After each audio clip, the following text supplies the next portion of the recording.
Countdown for blast off. X minus 5, 4, 3, 2, X minus 1, fire.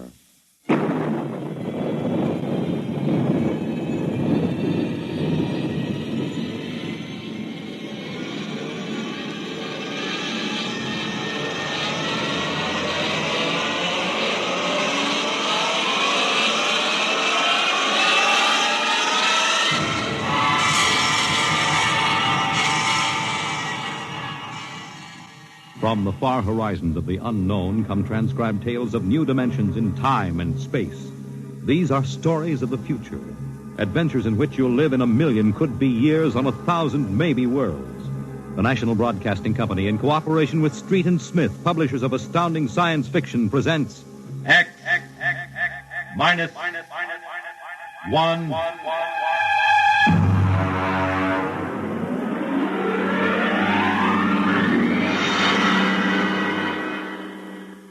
Tonight's story, Ray Bradbury's Dwellers in Silence.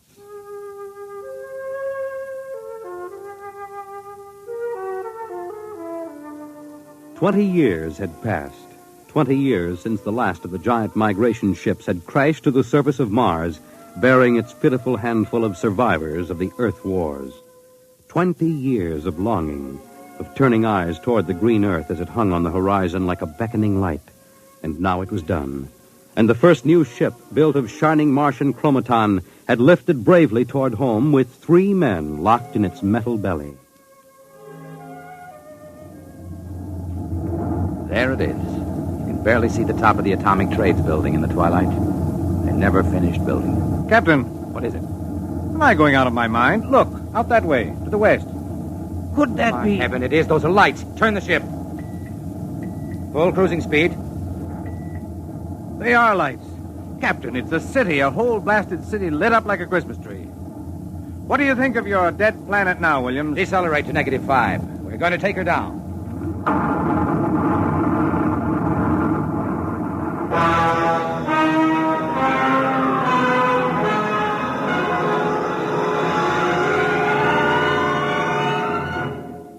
Unbelievable. We've been walking for hours now and not a soul to be seen. There must be someone. How do you explain the lights? Unless they've been burning like this for 20 years. Impossible. I don't know. Municipal building. Do we have a look here, sir? Possibly the records might contain some. That's a good idea. Keep your weapons ready.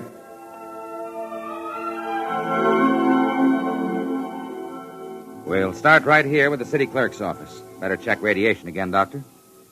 Well, not enough to do any damage. Gives you the creeps, doesn't it? Look at this desk. Papers crumpled, inkstand, just as if somebody came in and worked here every day. Dog licenses, hunting permits. That's strange. There's ink in that inkstand. Well, what of it? Well, you'd think standing open for 20 years it would have dried up. Good heavens. If I hadn't heard it with my own ears. Heavens, did that phone ring? Yes.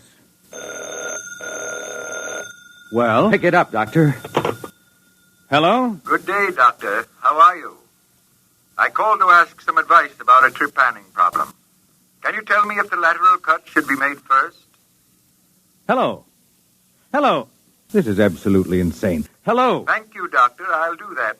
By the way, how is your wife, Alice? And the girls? And your son, John? Fine boy, John. I'll call again tomorrow. Goodbye, Doctor. Hello? Hello? Gone dead. Who was it? I don't know. Strange voice carried on a conversation about some surgical operation without paying the slightest attention to anything I said.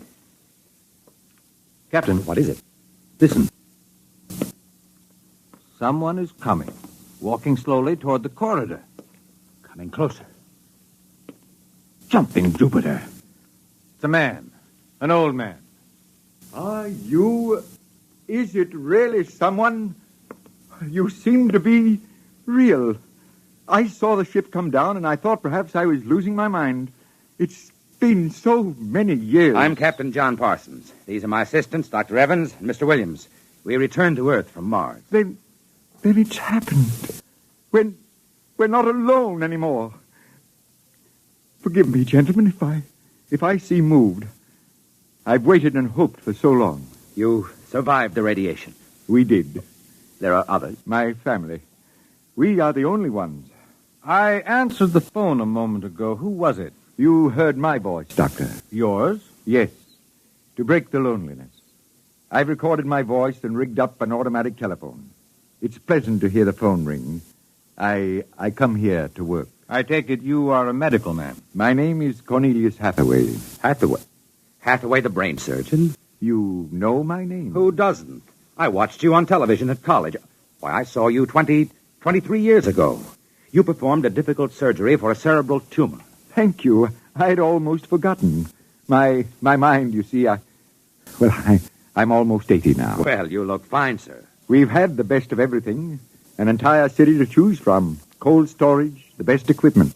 But come. There's a fine dinner waiting for you, and you'll want to meet my family.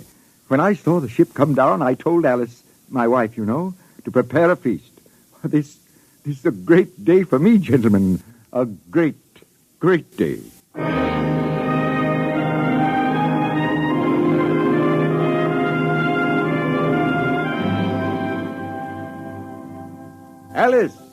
Alice, come out to the porch and see who we have here. Alice, you here? Come out. My wife, gentlemen. Alice, Captain Parsons, Dr. Evans, Mr. Williams. How do you do, Hathaway? How do you do? And now, if you will follow me in, gentlemen, we'll meet my children. Lord, what a beautiful woman. She looks no more than 35. Do you suppose the radiation could have done that to her? I don't know. And these are my daughters, Susan and Marguerite, and my son, John. How do you do? How do you do, sir? Sit down, gentlemen, sit down. We'll have a feast in honor of this occasion. Susan, Marguerite, get the best silverware and the damask napkins. And John, fetch the champagne. Yes, Father. Excuse me a moment, John. Sir? How old are you? 23, sir. Thank you. What is it, Captain? Something wrong? Nothing. Except that it's impossible. You see, Dr. Hathaway's son was already in college when I started. That would make him at least 45.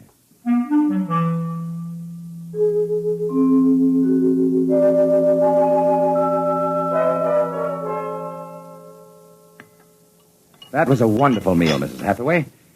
Doctor, your wife is an exceptional woman. Thank you, sir. How would you gentlemen like some fresh gingerbread with your coffee? I baked it this morning. Oh, wonderful, wonderful. Smell that, Doctor? It's like coming home, Mrs. Hathaway. It's like home having you here. Mrs. Hathaway, may I compliment you on having preserved your youth and beauty so well?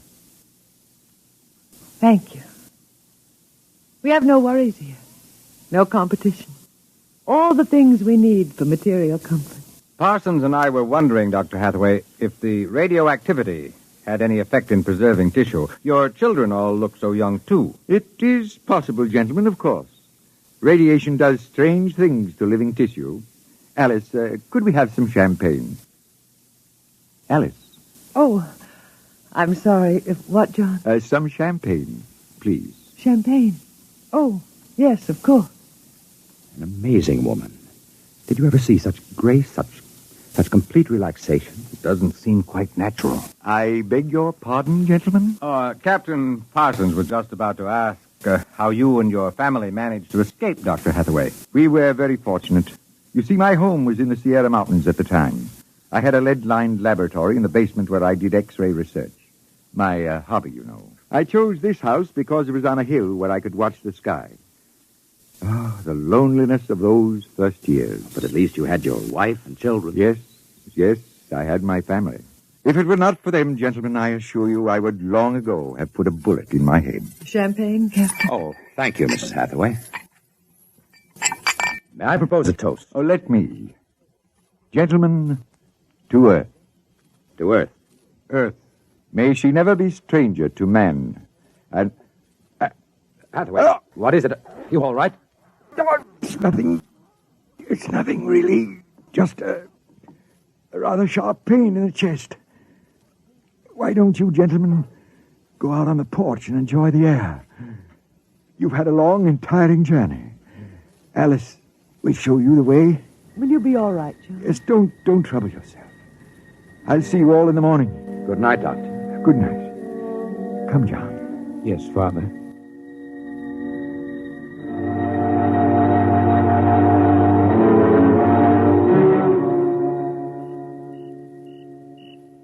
Well, what do you think of old Mother Earth now, Williams? Smell that summer breeze. Look at that view of the city, lighted up against the sky. It has a certain quality. Well, score 1 point for the back-to-earth proponents. I didn't say that. You're beginning to feel it, though, Williams, I can tell. If you don't mind, gentlemen, I'm quite tired. I think I'll turn in. Excuse me? Well, Captain, Well, what? what do you make of all this? I don't know what you mean. This Hathaway and his family. There's something strange and unnatural going on here. I can sense it. Oh, I think you're reading things into it, Doctor. Perhaps. Well, I'll turn in, too. Coming? In a moment, I want to smoke a cigarette.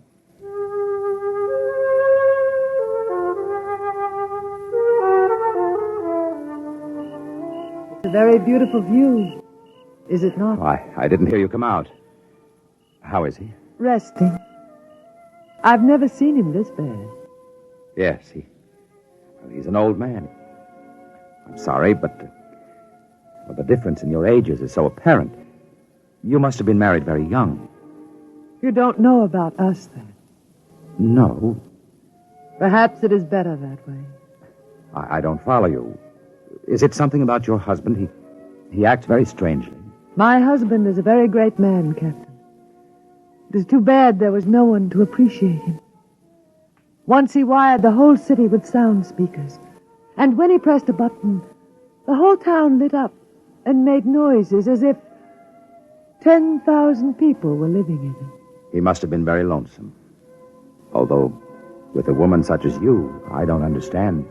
Perhaps one day you will understand. I hope you will come to trust me as a friend. I can trust no one but him. Good night, Captain. Good night, Mrs. Hathaway.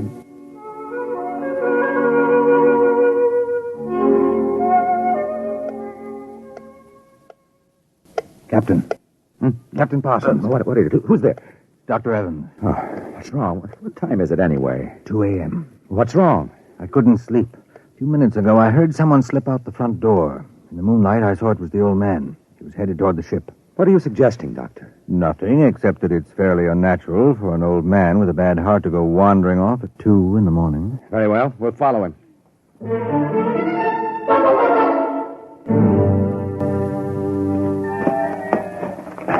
This is far enough. What do you suppose he's doing? What are those on the ground? Good Lord, those are grave markers. 4 of them. You're right. He seems to be praying over them. Listen. Do you forgive me for what I had done? I had to do it. I was so lonely, so terribly lonely. You don't mind too much?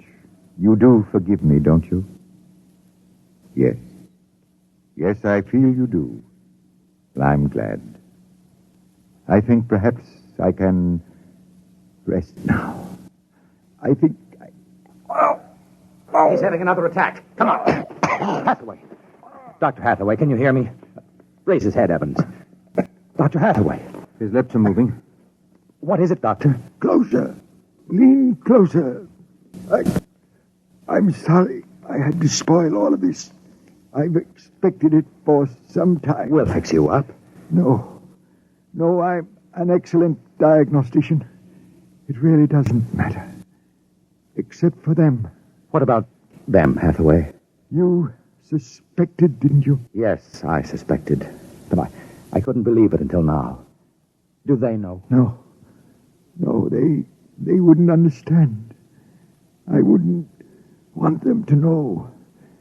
Ever. Doctor? He's dead, Captain. What was it he meant about your suspecting? Light a match, Dr. Evans. Look on those 4 grave markers and tell me what you see. Good heavens. Well? Alice Hathaway, Marguerite Hathaway, Susan Hathaway, John Hathaway. Died July 1987. But that's 20 years ago. It's impossible. If these markers are correct, then who are those others? Can't you guess, Doctor? Can't you guess?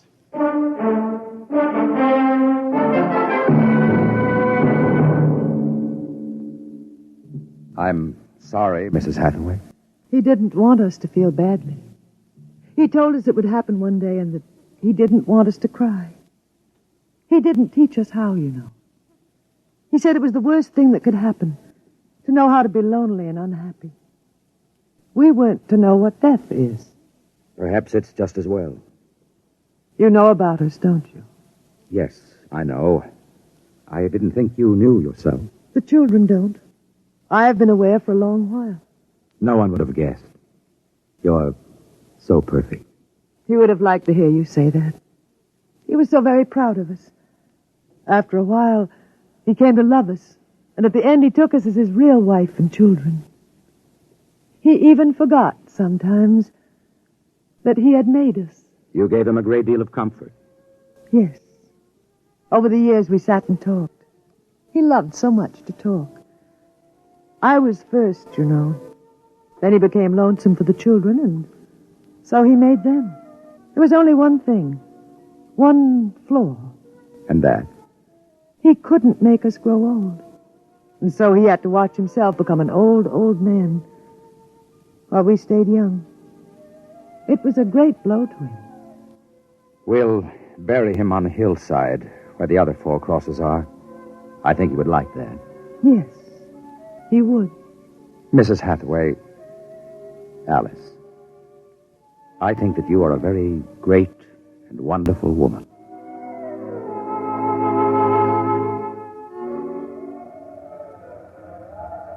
And so we commend the body of this man, John Hathaway, to his Maker. Ashes to ashes, dust to dust returneth. Amen. Come, John. Yes, Mother. Susan, Marguerite. Evans, Williams, stay here a moment, please. What is it? Let them go back to the house. I want to speak to you. I know what you're going to tell us, Captain. I saw the names on the grave markers. Well? It's a mockery, a blasphemy of everything we believe in. For a man to do something so evil. Can't you imagine what he faced? Can't you imagine what it must have been like to have watched his wife and children die slowly of radiation burns? To know that he was the last man on the face of the earth. Alone. Eternally and unalterably alone. Good Lord, man. What would you have done if you'd had his medical and technical genius? I'll tell you. You'd have come back to your laboratory just as he did and tried to recapture all the wonderful things that they had been to you. You'd use all the power of your memory, all the accuracy of your fingers, and you'd try to put together, bit by bit, all those things that were wife, son, and daughter. It's incredible. So you suggest that we take them back, Captain? I don't know. We haven't enough space in the ship for that. Every ounce counts. Still, to leave them here like that, alone. I think I have an answer, cold-blooded as it may seem. Go on. I suggested we turn them off. Do you think I could do that? No, but I think I could. After all, they aren't human. They're worse than robots. They're ghoulish. I suggest you go back to the ship, Captain, and leave me to deal with them. I will not permit it. You've no choice in the matter. I assure you it'll be quick and entirely painless. I hate to admit it, but he's right, Captain. We can't take them with us, and it would be less than human to leave them here without Hathaway. They were created by him for himself. They have no other feelings, no other purpose. If you leave them, they'll go on year after year, night after night, talking, laughing, baking strawberry biscuits for no reason, not knowing who they are, why they exist.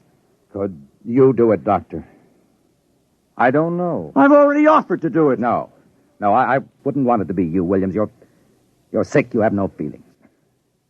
If Dr. Evans here can do it, well, so be it. It's a difficult thing, Captain. Still, as you say, they aren't human. Logic is on your side. It isn't as if you were murdering someone. Well, give me the blast gun, William. We'll wait in the ship.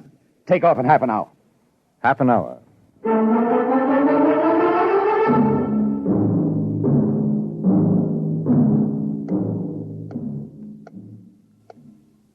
6:25. He should be back soon. Yes.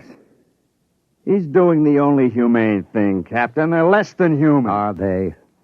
Well, it's done now. No one will ever... That's the airlock. He's back.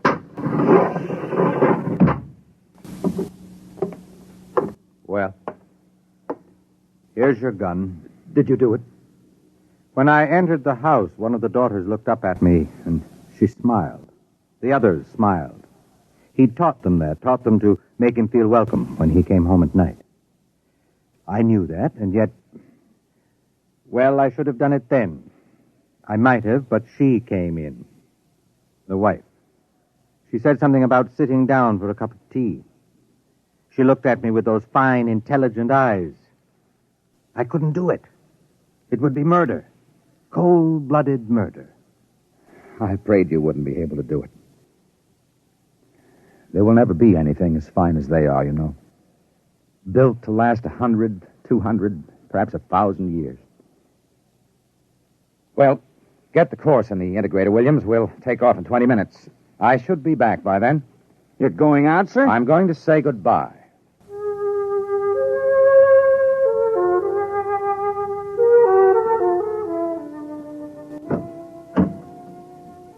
You've come back. Only to say goodbye. It was nice of you. I wanted you to know that I'm coming back. Here? To us? Here. To you. I believe you. I never meant anything more. When will you come? I don't know. It'll take many years to prepare fuel for another trip. 6, 7, perhaps 10 years. I will watch the sky at night, just as he watched it. I'm not a young man. Time is nothing to me. I was born out of time. I'm afraid I must go now. I understand. Strange. I have a new feeling. One which he didn't teach us.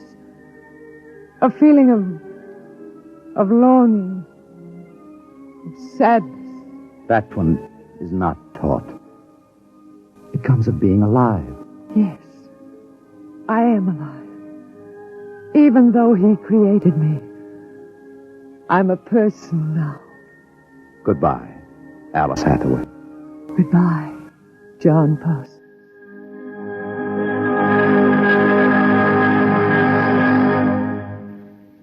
You have just heard X-1, presented by the National Broadcasting Company in cooperation with Street and Smith, publishers of astounding science fiction. Tonight, by transcription, X-1 has brought you Dwellers in Silence, written by Ray Bradbury and adapted for radio by George Lefferts. Featured in the cast were Anne Seymour, Carl Weber, Theodore Osborne, Richard Hamilton, Edwin Jerome, and Stan Early. Your announcer, Fred Collins. X-1 was directed by Daniel Sutter and is an NBC Radio Network production.